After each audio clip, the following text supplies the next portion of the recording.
Hello dear students, myself Dr. K.T. Patil. Today I am going to discuss about the e-waste. We will discuss in very short about the e-waste. So e-waste includes the wide range of electronic devices. E-waste has become a problem of crisis proportions because of two primary characteristics. That is, e-waste is generated in huge quantities because day by day there is a tremendous use of the electronic devices, and e-waste can be hazardous because in manufacturing of these e devices, electronic devices, there is a use of the different types of the metals, and these may be harmful for the human being as well as the environment. So these are the some universal wastes, that is, used batteries, then chargers, cores, toners, inkjets, computer machines, laptops, mobile phones, and so many electronic devices. Then, source of e-waste. There are three major sectors from which there is a generation of the e-waste takes place. That is individuals and small businesses, large businesses, government sector, and institutions where there is a tremendous use of the different types of the electronic devices. Then original equipments manufacturers, that is industries or manufacturers of these electronic devices.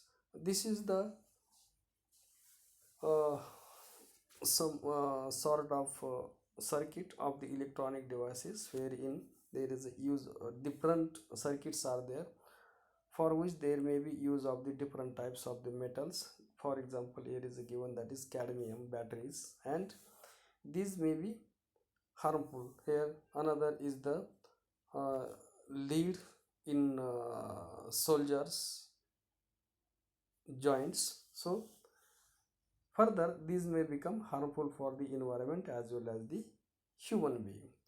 This is the one photograph which shows the heap of the electronic devices, and day by day it creates different types of the environmental issues. So e-waste in the form of heavy metals like lead, mercury, cadmium, then batteries which contains cadmium, lead, etc., and these may be again harmful, being these are the toxic. Then cathode ray tubes with lead oxide and barium, cables, that is PVC coated copper cables as well as the plastic cases, then mercury in switches and flat screens, then PCBs, that is polychlorinated biphenyls in capacitors and transformers. So these may create some health issues. Then e-waste hazards. Health risk may result from direct contact of such e-waste, then inhalation of the toxic fumes, accumulation of the chemicals in soil, water, and food.